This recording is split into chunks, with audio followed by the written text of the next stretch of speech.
লাতিন আমেরিকার ভোটারদের মাঝেও এগিয়ে আছেন মার্কিন ভাইস প্রেসিডেন্ট ও ডেমোক্রেটিক প্রার্থী কমলা হ্যারিসন। রোববার মার্কিন সংবাদ মাধ্যমের প্রতিবেদনে বলা হয়েছে, দেশটির সাবেক প্রেসিডেন্ট ও রিপাবলিকান প্রার্থী ডোনাল্ড ট্রাম্পের চেয়ে 14 পয়েন্টে এগিয়ে আছেন কমলা।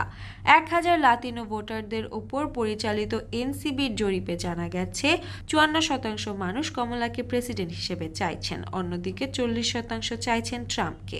জরিপটি 15 সেপ্টেম্বর থেকে 23 সেপ্টেম্বর পর্যন্ত পরিচালিত হয়েছিল। তবে কমলা এগিয়ে থাকলেও লাতিনোদের মাঝে ডেমোক্রেটিকদের জন্য জনপ্রিয়তা আগের তুলনায় অনেকটা হ্রাস পেয়েছে। 2020 সালের নির্বাচনী দৌড়ে প্রেসিডেন্ট জো বাইডেন তার প্রতিদ্বন্দ্বী রিপাবলিক প্রার্থীর থেকে 36 পয়েন্টে এগিয়েছিলেন। এবারের নির্বাচনী দৌড়ে অনেকেই কমলাকে তার শক্তিশালী নেতৃত্বের জন্য বেছে নিয়েছেন। জরিপ করা লাতিনো ভোটাররা মনে করেন তিনি তাদের চাহিদা পূরণে আরও ভালো কাজ করতে সক্ষম হবেন। এছাড়া দোদুল্লামে 6 রাজ্যে ট্রাম্পকে টপকে গেছেন। ব্লুবার্গ নিউজ জরিপে দেখা গেছে 60টি দোদুল্লাম রাজ্যের 6টিতেই ট্রাম্পের চেয়ে 2 থেকে 7 পয়েন্টে এগিয়ে আছেন কমলা। শুধুমাত্র জর্জিয়ায় ট্রাম্পকে ছাড়িয়ে যেতে পারেননি তিনি। প্রতিবেদনে বলা হয়েছে, রাজ্যগুলোর মধ্যে কমলার সবচেয়ে বেশি ব্যবধানে এগিয়েছিলেন নেভাদায়।